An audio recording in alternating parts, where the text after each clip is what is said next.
What's up everybody, I'm HoopsandHipHop. So as we approach a new generation of Pokemon, it's got me thinking about the previous 7 that we've had up to this point. There honestly hasn't been a bad generation of Pokemon yet, but all of them do have their own strengths and weaknesses, and everyone has their own opinion about all of them. So as such, I'm going to be presenting to you guys in this video the best and worst thing about every generation of Pokemon. Now, this is solely based on my own opinion, and I know all of you are going to have your own opinion on this subject as well, so be sure to let me know your own thoughts and ideas in the comments below as we go throughout the video. Finally, I'm not going to be ranking or favoring any of the gens in this video, I'm just going to be talking about what I think are their best and worst features. So, with all of that being said, let's go ahead and check it out. Starting naturally with Gen 1, I think what it does best is its simplicity. It makes sense for the first entry in the franchise, but as we get more and more generations, things tend to get kinda complicated, and sometimes it's refreshing to just go back to Gen 1 where everything is nice and straightforward. For instance, in Gen 1, the evil team just wants to steal Pokemon and make money, whereas in Gen 4, for instance, their goal is to create a new universe without spirits, so yeah, that's kind of a big jump there. Basically, I really appreciate the days when there wasn't much more to it than catching Pokemon, battling gyms, and just trying to be the best like no one ever was. Another quick thing I want to mention are the amazing surprise endings that Gen 1 had, with Giovanni being the secret final gym leader and Blue being the unexpected final champion. More of that in the future, please.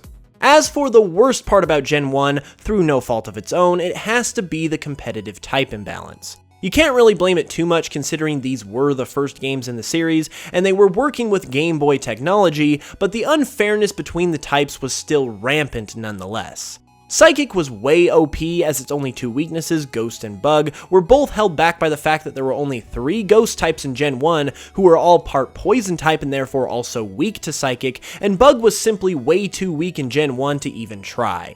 Other types such as Poison seemed to be on the weaker side as well back in the day, and of course Dragon was nearly indestructible as well. Its only weaknesses were Ice and itself at the time, and Pokemon of both of those types were extremely scarce and hard to find.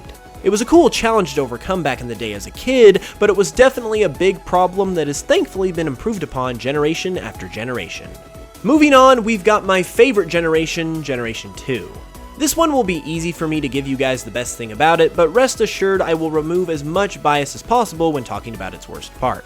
For me, the best part about Gen 2 is how well it connected with the previous generation in order to create a much bigger narrative that really helped to flesh out its own story, as well as the story of the Pokemon world. And of course, if we're talking about Gen 2 tying into its predecessor, we have to talk about being able to travel to a second region. And honestly, that's really all that needs to be said. It's the best feature we've ever seen in a Pokemon game, and we've all been waiting for years for it to happen again.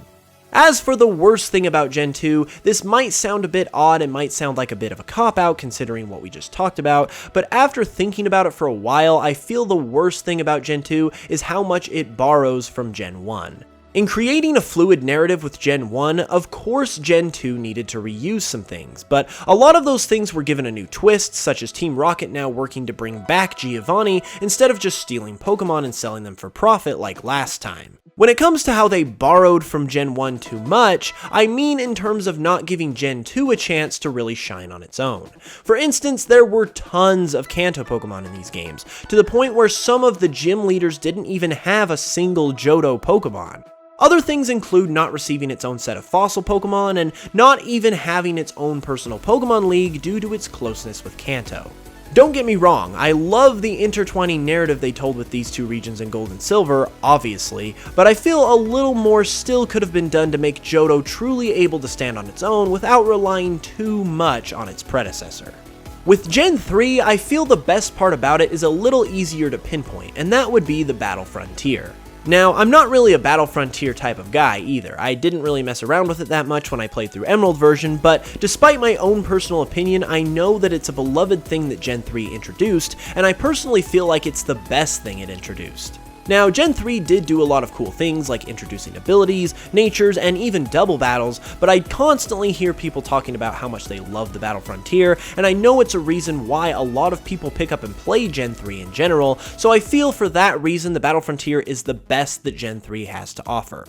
When it comes to the worst of Gen 3, in my mind it would have to be another major gameplay feature it tried to introduce, and that would be Pokemon contests. Pokemon contests were a big introduction when they first came about in Ruby and Sapphire, because they were essentially a counterpart to gyms where you would have to travel around to the different towns where the contest halls were located and complete the contests in order to get their ribbons. Sounds like a cool concept, but in my opinion they were just way too boring to be worthwhile. Having your Pokemon compete in beauty or cool or tough contests just isn't really the most fun thing in the world to begin with, but on top of that, the gameplay itself was just boring in my opinion. I honestly haven't done a contest in a while, but if I remember correctly, it takes around 5 to 10 minutes or so to get through a contest, and I can remember that time just drudging along to the point where I just wanted to get out of it halfway through. Even when they introduced Lycia and Oraz to kind of be the poster child for contests, I just couldn't get myself to be interested enough to give them another chance. So in my mind, they are definitely the worst part about Gen 3. Now we come to Gen 4, and the best thing about Gen 4 has got to be all of the Pokemon events. Now, Pokemon events aren't something that's exclusive to Gen 4, but it definitely has the most of any generation, and having them in the game, especially when playing through the game as a kid, is truly something special to experience. From the Darkrai and Cresselia events, to the Shaman event, even to something smaller like finding and unlocking Spiritomb, Gen 4 was just riddled with all of these extra secrets and bits of gameplay that were so much fun to unlock, but also extended the length of the game itself, which allowed us to get as much enjoyment as possible out of it, and it was truly something special that made Gen 4 great for me. For the worst part about Gen 4, it's actually not so bad because it was fixed by the time Platinum came out, but in Diamond and Pearl, the games were deathly slow.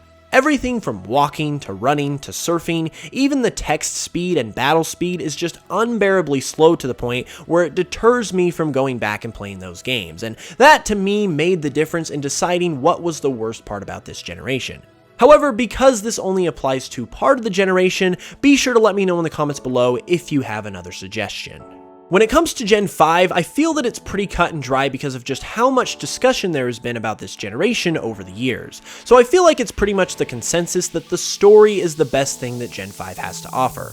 The plot was really well written, and it was a far more complex narrative than we had seen in a Pokemon game before, and because of that, many people consider Gen 5 to have the best story of any set of Pokemon games to date, and with maybe the exception of Sun and Moon, I'd have to agree.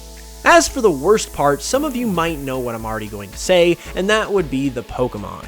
With Game Freak's desire to introduce so many new Pokemon in this generation, it seems like that resulted in a greater number of lower quality Pokemon. Now, don't get me wrong, Gen 5 has a lot of great Pokemon too, but a lot of them are on the lower quality side of things in my opinion, and it makes playing through the games not as fun when you have to use Pokemon you don't really enjoy because Unova is such an isolated region to the point where Pokemon of different regions don't really appear. Gen 5 is always a volatile subject no matter what you're talking about, so if you don't agree, be sure to let me know your thoughts in the comments below. Generation 6 to me is very underrated because it did so many things right in my opinion, but I think the thing it did the most right was Mega Evolution. I've been talking about Mega Evolution a decent amount on the channel recently, but that's just because it's such a cool feature. It gave old Pokemon such a breath of fresh air that made people want to use them again despite playing in a brand new generation with brand new Pokemon. And it made the competitive scene so much fun as well because not only did you have one more factor to consider, but once again it made Pokemon viable that weren't viable before. And overall it just revolutionized the games as a whole, and it was one of the best new features we have seen from Pokemon in a long time. Alas, however, Gen 6 was not perfect, and I think the worst thing about it that most people complain about is that it was just way too easy. Gen 6 was the generation where they changed how the experience share works, to instead of giving the one Pokemon who's holding the item some shared experience, it gives experience to all of your Pokemon just as long as it's turned on. This made leveling up your Pokemon so much easier, and ultimately quickly made your Pokemon way over leveled and made the rest of the game at that point a cakewalk. Now, I like to make the argument that if you just turn off the experience share, that fixes the problem, but even still, all of the gym leaders, Team Flare admins, Elite Four, etc. weren't really built to challenge you as a player the way they were in, say, Sun and Moon for instance. And ultimately, it did make for a pretty easy game, which was probably the most disappointing part of the generation overall. And last but not least, we have the most recent generation up to this point, Generation 7. Now, Gen 7 was a pretty landmark generation because it did a lot of things differently, and it did really try to make a splash in order to celebrate the franchise's 20th anniversary. One of those things it did differently that was absolutely the best thing to come out of Gen 7 was Alola forms. This was a very similar situation to Mega Evolution where it essentially gave new life to old Pokemon, but it did it in a possibly even better way because literally anything could happen when you're talking about an Alola form.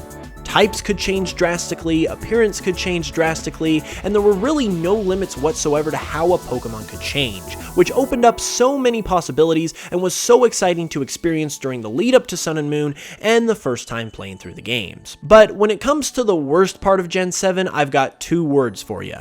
Festival Plaza. I know I've given a lot of flack to the Trial Challenge in the past, but even I can recognize that the trials are fine in comparison to the trash that is the Festival Plaza.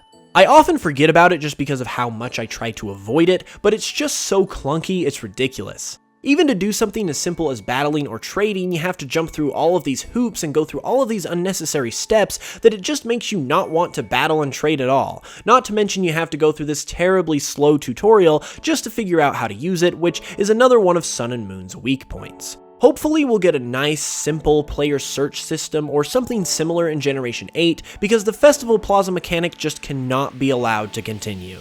Well, there we have it, guys. Those are what I believe are the best and worst parts of every Pokemon generation. Now, this is obviously a subjective video, but I did try to do my best to take the larger majority into consideration. However, if you do disagree or have any other thoughts or opinions, be sure to leave them in the comments below, because I would love to hear what you have to say. If you're new to the channel, be sure to subscribe for way more Pokemon content since I am now full-time on YouTube. And if you want to support the channel further, consider donating to my Patreon at just $1 a month, streaming or purchasing my music, or picking up something from my merch store. The links to all of those are in the description, and it would be greatly appreciated. Anyways though, with all of that being said, I will be back with another video soon, so until then, as always, I will smell you guys later.